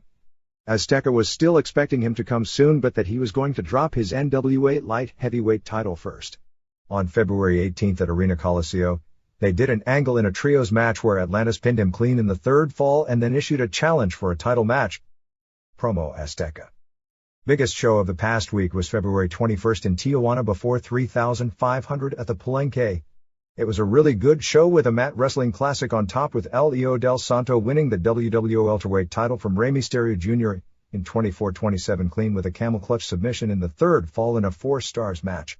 It was mainly a 70s psychology style match that you would imagine with two scientific superstars like a Billy Robinson versus Jack Briscoe, but using 90s moves. I guess the best similarity would be a Dean Malenko versus Eddie Guerrero or Ultimo Dragon type of match. The match contained very little flying but enough to get a taste of it with each man doing dives, but was almost entirely great mat work, awesome psychology with a storyline where Mysterio Jr. continually escaped the camel clutch until it was finally locked on and he had to submit. The fans cheered both wrestlers loudly, and when one would get his name chanted, almost immediately the fans of the other would begin an even louder chant, so the atmosphere added to the classic. If anything, Santo, since he was the challenger, got the biggest pops. When Mysterio Jr. lost, the pop was huge and he took the belt and strapped it around Santo's waist. They did several storylines involving Misterioso. Misterioso heel feuding locally with Mysterio Jr. was Santo's second in the first fall, and even that didn't get the fans to boo Santo, who, because he was a heel in December on television, everyone assumed would be the heel here against the hometown boy, makes good for his title. Misterioso interfered and Santo basically ran him off, and Super Colo came out as Santo's second for the rest of the match. Misterioso did jump Mysterio Jr. after the match and issued a challenge for a mask versus mask match, which will take place sometime in March at the outdoor 18,000-seat bull ring. In the other matches, Conan and La Parca and Torero beat Grecian Formula C and Caras and Psicosis and Misterioso when Conan pinned Caras in the third fall of a decent match. Thunderbird and Jungla and Colo and Magico beat Damien and Halloween and Juventud Guerrera and El Hijo del Enfermero in a match that was pretty good. Particularly Guerrera, Colo, Damien and Halloween were great, and two prelims that were so bad they aren't worth mentioning. After the main event, Conan got on the house mic and said that AAA was coming on March 7th with Diesel, Razor Ramon, and Jake Roberts, and said that the Diesel and Ramon being brought in are imposters and the real ones are Kevin Nash and Scott Hall, and that he was working on bringing them into Tijuana himself. Conan was going to make an attempt to run the bull ring on either March 8th or March 9th and bring in Hall and Nash, but on such short notice it's questionable if he could get it done. Besides the mask versus mask match, they are also talking about doing their own version of the J Crown, putting for different lighter weight champions, Juventud Guerrera, Damien, Santo and Psicosis, in a one-night tournament with the winner getting all 4 belts as matches for the outdoor show. AAA. We don't have any word on the February 21st show in Madero, other than Vince McMahon and Bruce Pritchard didn't attend because obviously they were quite busy on the home front. On February 15th in Cuernavaca, the main event was Latin Lover defending the Mexican light heavyweight title against Pierre Roth Jr. Janet, the longtime heel Sherry Martel type valet, turned face for this match to be in Latin's corner. Killer came out and tried to take Janet back, but she escaped from him and fouled Pierre Roth in the first fall and he was pinned. Second fall saw Pierre Roth foul Latin right in front of Ref Tarantes, who didn't call it and instead counted the pin. Third fall saw Cibernetico come out and distract Pierre Roth, allowing Latin to foul Pierre Roth himself to retain the title. On the undercard, in a bout with Octagon and Heavy Metal and Hector Garza versus Cibernetico and Pentagon and Killer, the other two heels turned on Cibernetico, continuing that face turn. On February 19th in Naucalpan at another television taping, There was what was reported to me as an amazing aerial spectacular match with Venom and Discovery and Luxor and Supernova beating Abismo Negro and Maniaco and Picudo and Hysteria, so obviously the Hysteria wearing the costume in Memphis is not the original.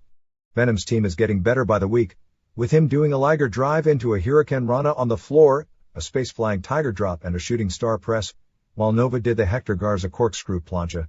Besides working March 7th in Tijuana, Diesel, Razor Ramon and Jake Roberts are also booked on February 28th at Juan de la Barrera Gym in Mexico City, which is the next major show. All Japan. Kind of a slow week building to the March 1st Budokan Hall show. The only title match was on February 22nd in Mito, where Jun Akiyama and Takao Omori retained the All-Asian Tag Team titles, beating Jun Izumida and Giant Kimala 2 when Akiyama pinned Izumida in 1909. To hype the Mitsuharu Misawa vs. Steve Williams match, they are hyping that Williams was the one who ended Misawa's first title reign in their July 28, 1994 Classic, and that Williams also returned to Japan last March in the Champion Carnival after being out of wrestling for 1 year, and pinned Misawa in a singles match. The February 16th television show did a 2.5 rating. New Japan. The next tour will be March 5th to March 25th, built largely around the New Japan vs. NWO feud. The opener on March 5th in Niigata has Keiji Muto and Satoshi Kojima and Manabu Nakanishi vs. Masahiro Chono and Hiroyoshi Tenzan and Hiro Saito, plus Riki Choshu tag teaming with Kazuo Yamazaki for the first time ever along with Osamu Kido to face Shiro Koshinaka and Tatsutoshi Goto and Michiyoshi Ohara. Choshu and Yamazaki also worked several regular tag team matches on the tour, including one against Muto and Junji Hirata on March 16th in Numazu. The two major shows of the tour are March 20th at Aichi Gym in Nagoya and March 25th at the Tokyo Gymnasium. The Nagoya show, which will be broadcast on a Sunday afternoon 2-hour television special headlined by a best-of-9 falls elimination, Survivor Series rules, match with Shinya Hashimoto and Choshu and Muto and Kensuke Sasaki and Nakanishi vs. Scott Norton and Marcus Bagwell, and Imposter Sting and Tenzan and Chono. Tatsumi Fujinami and Kengo Kimura defend the IWGP Tag Team titles against Koshinaka and Goto. This has intrigue because Kimura is a member of the Heisei Shogun group, so it's high members against each other, and Jushin Liger defends the J-Crown against Masayoshi Motegi of the Wrestle Dream Factory promotion. The Tokyo show has a series of 6 singles matches with the NWO team against the team of New Japan and WCW. Bouts are Muto vs. Chono, Hashimoto vs. Norton, Sasaki vs. Imposter Sting, Steve Regal vs. Bagwell, Nakanishi vs. Tenzan and Kojima vs. Hiro Saito. February 8th television show did a 2.6 rating. Other Japan notes. Pancrase ran on February 22nd at Tokyo Bay NK Hall before 6,500 fans in a 7,000-seat arena headlined by Masakatsu Funaki making Semishield submit in 6:47. The biggest news was hardly the results but the fact that Boss Rutan, who was scheduled to return for this show, didn't appear, claiming an injury, which has caused a lot of speculation since Pancrase is losing much of its foreign talent. With Ken Shamrock gone, Frank Shamrock not under contract anymore, and the two sides unable to come to money terms for individual fights, Daimesner being lured by rings and Rutan's status questionable, this has turned into a major problem. It's not a big problem at this point when it comes to drawing since the show was successful, but it potentially could be a big problem. Yuki Kondo retained his #1 contendership, beating Mesner via decision in 20 minutes, while Asami Shibuya, scheduled against Rutan, beat Kim Jong-wen in 58. The other foreigners worked underneath, as Serge Narcissian, Mars NHB show, lost a 15 minutes decision to Satoshi Hasegawa, Hagar Chin submitted in 3:46 against Takaku Fuke, and Paul Lesenby, an NHB fighter from Canada, lost to Ryushi Yanagisawa in 12:39. The Funaki vs. Kondo title match takes place on April 27th at Tokyo Bay NK Hall. Rings on March 28th at Tokyo Bay NK Hall has Akira Maeda vs. Kiyoshi Tamura, Yoshihisa Yamamoto vs. Hansa Nyman, Bitsaid Teriel vs. Tsuyoshi Kosaka, Mitsuya Nagai vs. X, Willie Peters vs. Masayuki Naruse, and the beginnings of a junior heavyweight, 209 weight limit, tournament. They also run April 4th at Korakuen Hall with Yamamoto vs. Nagai as the main event with a scaled-down minor show. On April 22nd at Osaka Furitsu Gym they've got Maeda vs. Folk Han, Tamura vs. Kosaka and Nagai vs. Yoke Castale already announced. Rings and Battlerts have reached a talent trading agreement with Minoru Tanaka of Battlerts in the Rings Tournament 21, which starts on March 28th on the NK Hall facing Todor Todorov. The other first-round matches are Valentin Alfreum of Holland against Naruse on April 4th, Yuri Bekchev of Russia against another Russian to be announced on the May 23rd card, Christopher Haseman of Australia, from Mars Pay-Per-View versus Shawn McCulley of California WCC Pay-Per-View. On April 22nd, former UWFI wrestler Tatsuo Nakano debuts on March 14th for Battlers. FMW ran both February 18th and February 19th at Korakuen Hall.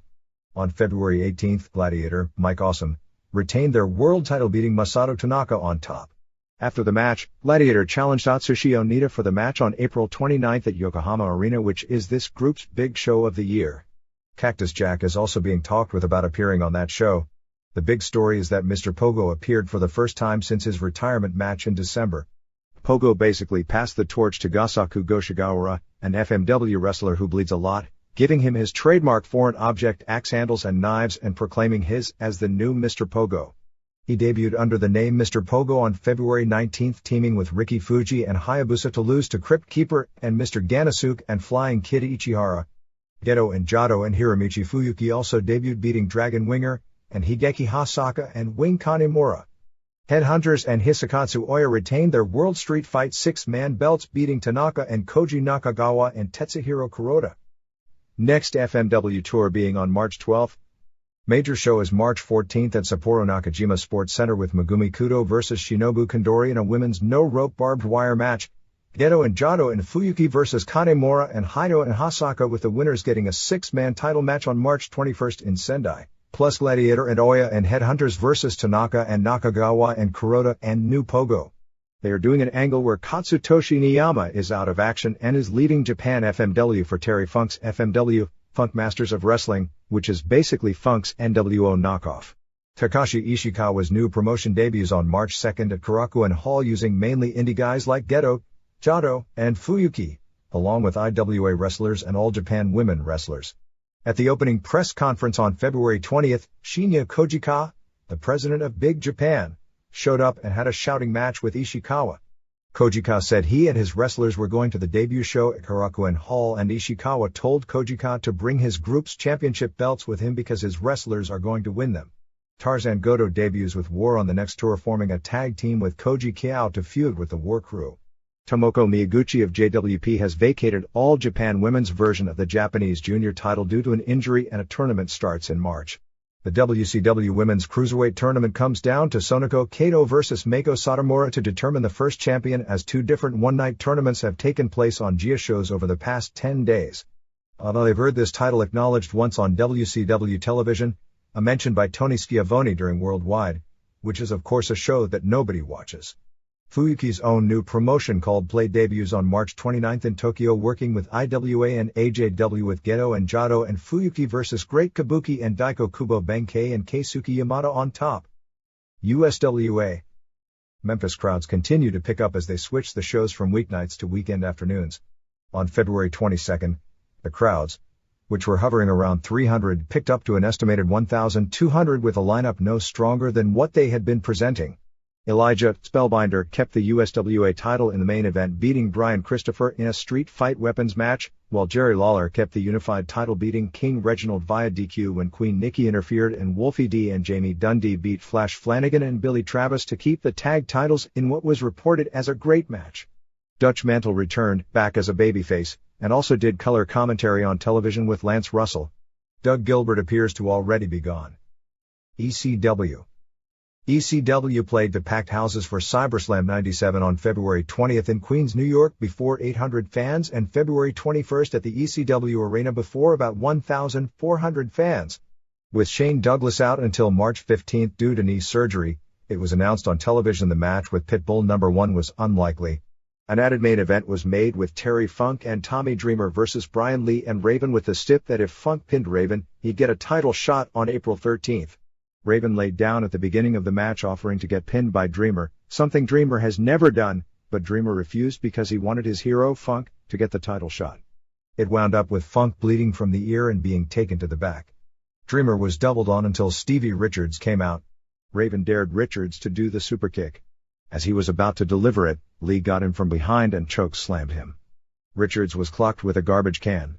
At this point, Lori Fullington, who had joined the BWO, ran in, but Raven DDT'd her. Tyler Fullington, Sandman's son, then ran to the back to get his father, who came in and cleaned house and pinned Raven. Sandman and Tyler hugged while Lori was laid out, and after the match Dreamer finally shook hands with Richards. The show opened with Sabu and Rob Van Dam losing a ladders and tables match to the Eliminators in more than 20 minutes, and for the rest of the show, the heat level was way down. Tracy Smothers, who worked that afternoon for WWF in New Haven as Freddie Joe Floyd, was brought in to do a job for Taz. The BWO gimmick, at least in Philadelphia, showed signs of weakening since reports were that in Richards' match with Balls Mahoney, that Mahoney got the bigger crowd reactions. Tommy Rich was in managing Little Guido and becoming a new member of the FBI. Dudleys beat Gangstas, but New Jack did the crazy move of the match, diving off a balcony and over fans to crash onto one of the Dudleys. The last match of the show had Sabu beat Chris Condito. There was one of heat over this one.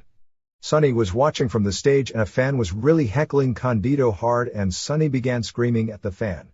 She was screaming so loud that all the attention of the match was diverted to Sonny and the match was killed. The previous night in Queens, Eliminators beat Sabu and Van Dam in 21-12 of a ladders and tables match, which lots of crazy moves and the typical lack of psychology. Sabu did a triple jump moonsault, starting by jumping off the ladder, springboarding on the top rope and doing the moonsault. Sabu and Van Dam argued after the matches both nights, and in Philadelphia, Sabu wound up shaking hands with the Eliminators after Van Dam walked off. Also in Queens, Sandman and Dreamer beat Raven and Richards used the Stevie kick on all three after the match. The crowd heat in Queens was said to have been really great, making it a good show to watch. Jimmy Shoulders, who was cloudy in WWF and did one spot a few weeks back here, debuts with a new gimmick around April 13th. Probably the most significant thing of the weekend was an outburst by Sandman on Todd Gordon at a wrestling fans' conda. According to Paul Heyman, it was totally out of line, and if it weren't for the proximity to the pay-per-view, he would have either suspended or fired Sandman and is fining him heavily. Apparently he'd been out all night and Gordon woke him up to do the conda, and he was neither in a good mood nor in any shape to do it and went crazy on Gordon. Mikey Whipwreck will be undergoing reconstructive knee surgery very shortly and will be out of action at least 6 months. Top matches for March 15th at ECW Arena look to be Brian Lee vs. Terry Funk, Eliminators vs. Dudleys for the tag team title, and an I Quit match with Douglas vs. Pitbull number 1. Here and there. Missy Hyatt was the guest on a recently taped Ricky Lake episode about plastic surgery. Dan Severn and Dory Funk went to a 30 minutes draw before about 350 fans on February 22nd in Yardville, New Jersey in an NWA title match. NHB. Very little going on news-wise as it relates to the May 30th show. Most of the work within UFC has been related to getting a clarification letter from Governor George Pataki as to exactly how broad the new law, which Pataki hasn't signed but it's a given that he will be enforced. Semaphore Entertainment Group accepts the fact they will never run a live event in New York. However, the new law as it's written theoretically would prevent them from doing any business unless they moved out of New York, and would prevent the shows airing on pay-per-view in New York State or tapes allowed in video stores. At that point, Semaphore Entertainment Group would almost have to file a lawsuit regarding constitutionality of such a law because of the infringement of interstate commerce. In addition, Alabama's legislature is looking into legislation to ban NHB events.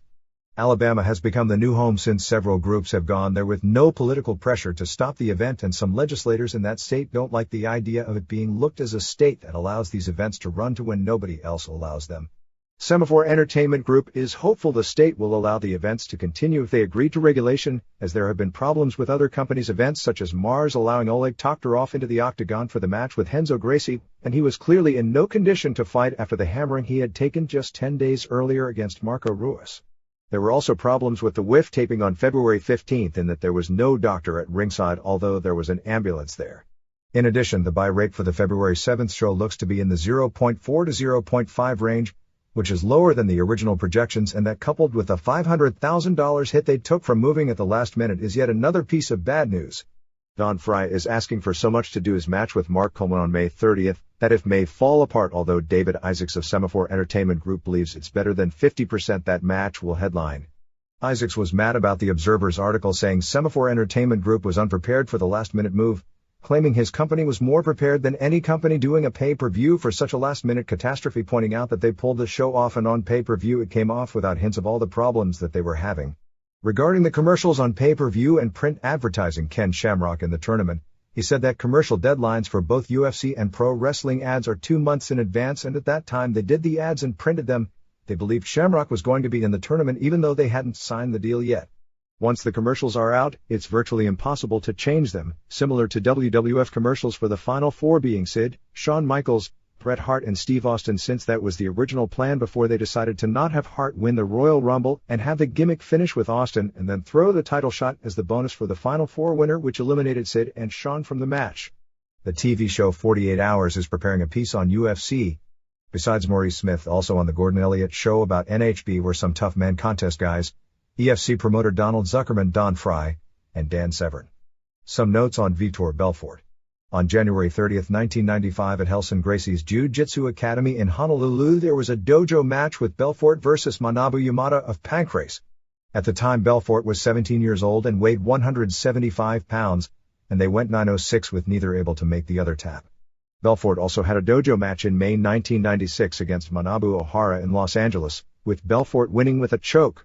The Chicago Tribune ran a front-page story on UFC on February 12. The story was far more fair and balanced than your typical UFC media piece and one of the better stories on the subject I've seen from a journalistic standpoint. The story quoted Bob Marowitz as saying, "I don't understand why politicians are picking on us. There is no public outcry against this event. This furor has been created by a few politicians opposed to an event they know very little about. What we have become is a very easy target." The story noted that the Missouri state ban was imposed because in December of 1995, a 23-year-old man died from injuries suffered in a tough man contest. However, UFC is totally different from a tough man event, and curiously, even though Missouri banned UFC because of a death in a tough man event, it didn't ban tough man events.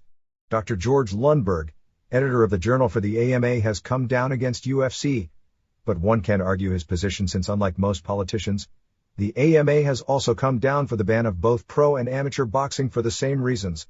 The February 24 U.S. News and World Report featured a UFC story that wasn't biased against UFC, but wasn't a good story in that it clearly showed no knowledge of the subject. For example, it stated the reason UFC promoters left New York for Alabama was over the headgear rule, not realizing the entire rule book was simply an attempt at politically sabotaging an event that legally the government couldn't stop. WCW. Nitro on February 24 from Sacramento, California drew 8,856, 6,762, paying $104,418 for a show that was weak in the first hour but strong in the second. Public Enemy beat Jeff Jarrett and Steve McMichael when McMichael hit Jarrett with the briefcase on purpose. After the match, Ric Flair and Arnold Anderson came out and said the two were both horsemen and were going to have to put their differences aside and made them shake hands. McMichael said Jarrett was like his brother, in that he may slap him around, but nobody else better do it. Jim Duggan pinned Galaxy Damien in a horrible match. Hugh Morris pinned Joe Gomez. Ice Train pinned La Parka. I think that's becoming a practical joke since they do that match at every taping. Faces of Fear beat Eddie Guerrero and Chris Jericho in a shockingly good match. Great psychology. Finish saw Dean Malenko shove Guerrero off the top rope into Barbarian's boot for the pin.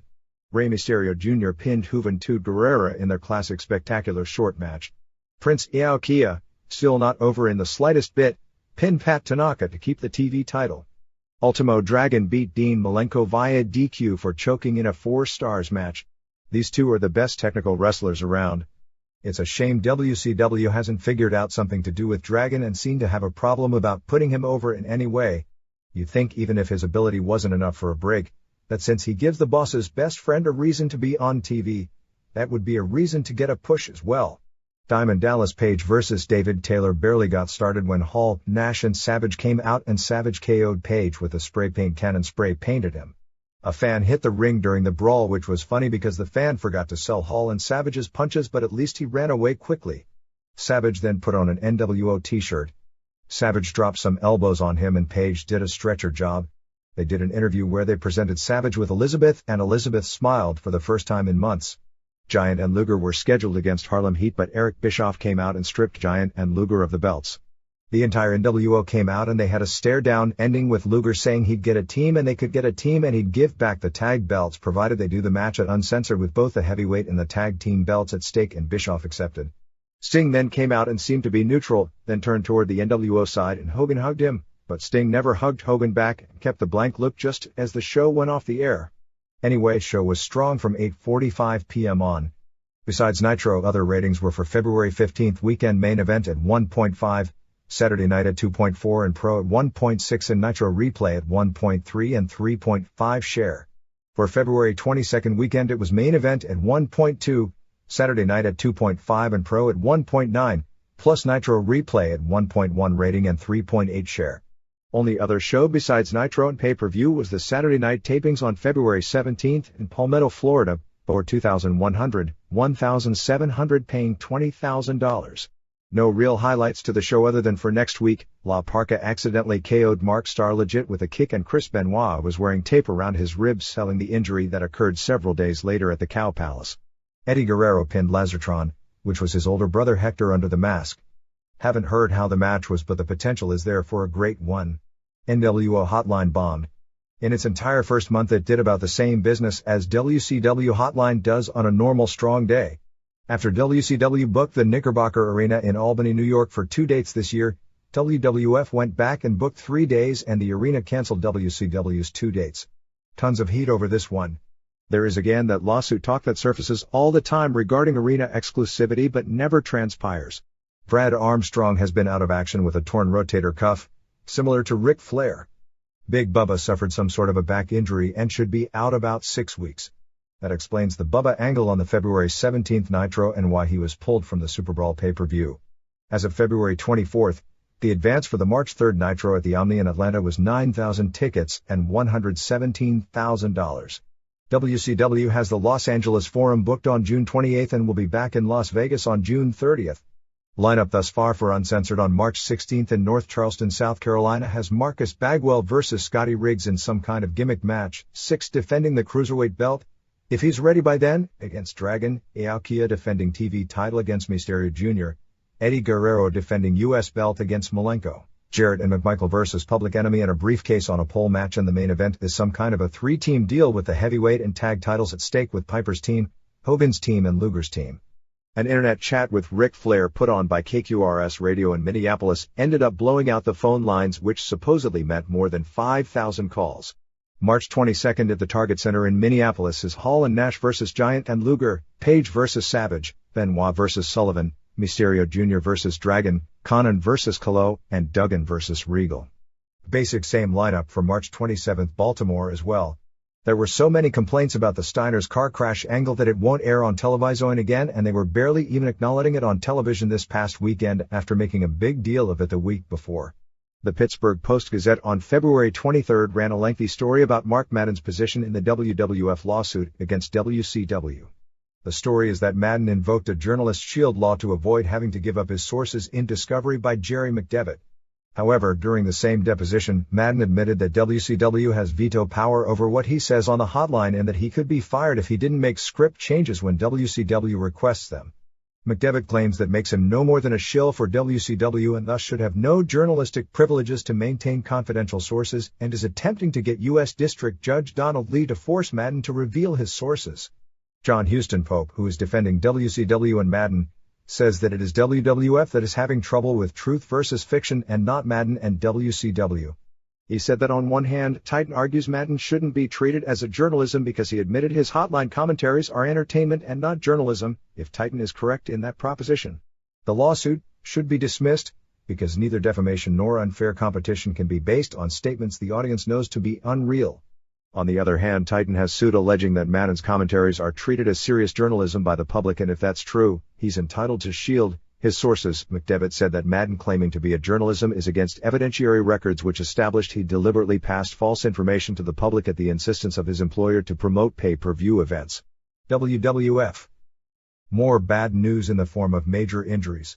Mark Marrow tore his anterior cruciate ligament, and the last word we had is that he would probably need reconstructive surgery and be out a minimum of 6 months.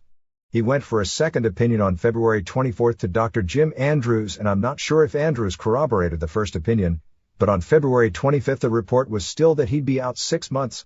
Steve Austin had a partial tear of his posterior cruciate ligament and will be out of action until WrestleMania. Last word we got is that it wasn't even 100% certain he'd be able to work Mania, although the belief is since it's such an important show that even not 100%, he'd at least do that show and take more time off afterwards. Both went to the doctor after the February 17th Raw show in Nashville and just before each was scheduled to leave for Germany. Because of the injuries, Ahmed Johnson was pulled from the domestic house shows and set to the European tour along with Billy Gunn, who had been out of action doing an injury angle, but they needed a body who could work on the tour, so there will be an angle inconsistency in regards in Gunn working Europe. Raw on February 24th from Manhattan Center drew a sellout 1,000 paying $13,000 as Blackjacks beat Godwins in 5:50 when Wyndham pinned Phineas in a dud match. Phineas had his leg under the ropes, and after the match, Henry slopped the ref, who took a few pratfalls outside the ring. Eliminators did the total elimination on a non-wrestler to a big pop. Stevie Richards beat Little Guido in 3:39 of a good squash match. Raven showed up.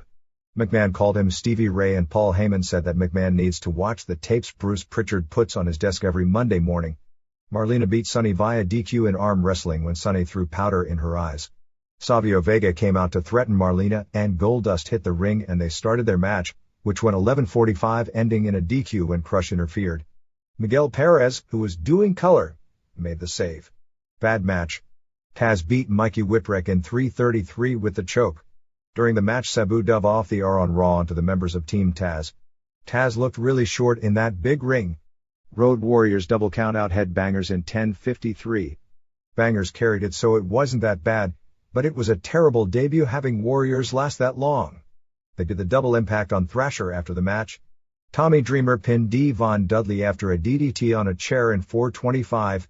They used the frying pans and chairs, but it was pretty bad. McMahon as an announcer blew off some of their object spots and never acknowledged when Beulah gave D. Von a low blow. After Bubba ran in and Sandman made a save with some chair shots and smashed a beer can on his forehead and juiced. Apparently McMahon didn't want the cane being used. They took the camera off the blood almost immediately. Undertaker beat Farouk via DQ in 14 minutes of a -1 and 1/2 star match. Just awful. DQ finish when Vega and Crush ran in, and Warriors made the save. Weekend ratings for February 15th were Blast Off at 0.6, Livewire at 1.0 and Superstars at 1.3. For February 22nd it was Blast Off at 0.6, Livewire at 1.4 and Superstars at 1.3. Shotgun Saturday Night and Superstars are now basically the exact same show with different voiceovers, taped after the conclusion of Raw every Monday.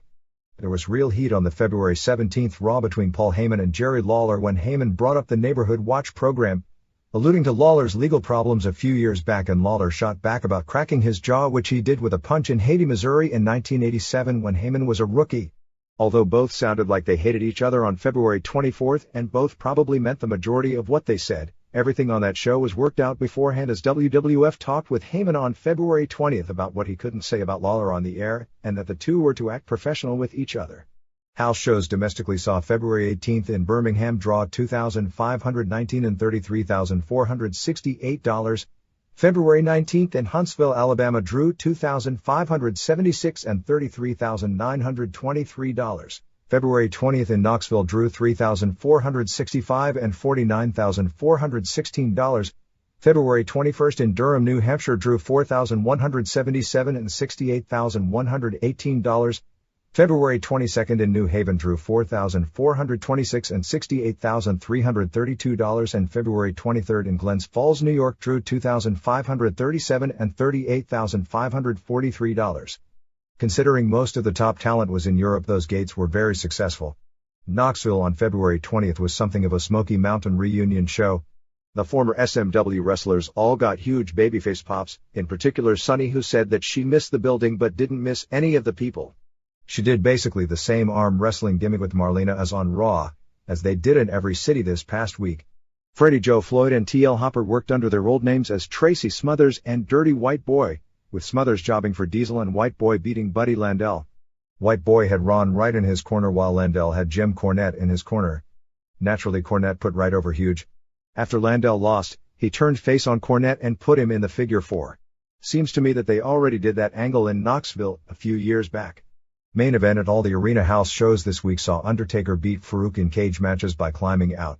Vega and Crush jumped Taker, and Godwins made the save. In New Haven on February 22nd, Miguel Perez debuted and beat Jose Estrada Jr., Crypt Keeper and FMW, in what was said to have been the best match on the show. Perez was supposed to do the last Disney tapings for WCW but got the WWF offer instead. He was the star of a Nitro several months back, working a TV bout with Juventud Guerrera and a dark match with La Parca, but WCW never got around to offering him a contract. He looks to be feuding with Vega, which should produce good to very good matches. Johnson is working under a lot of pain from the arm infection. Yokozuna hasn't had liposuction yet, but has already lost more than 200 pounds through an amazing loss of fluid retention, which amounted to an immediate 100-pound drop. They are hopeful after lipo that he can return at a manageable weight in the fall. Besides being taped for Raw, the February 26th Berlin show will air on a tape delay that night on Sky Channel in Europe.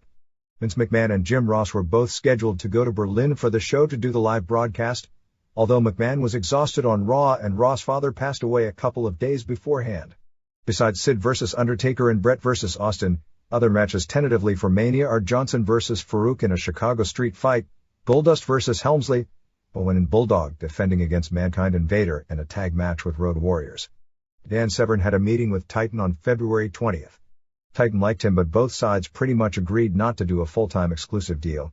It's expected Severn will work some shows for Titan around his schedule, but how much or when hasn't been decided. Raw on March 31st, April 7th and April 14th will be taped from places like South Africa and Kuwait. They are hopeful of Brian Pillman starting back soon after WrestleMania.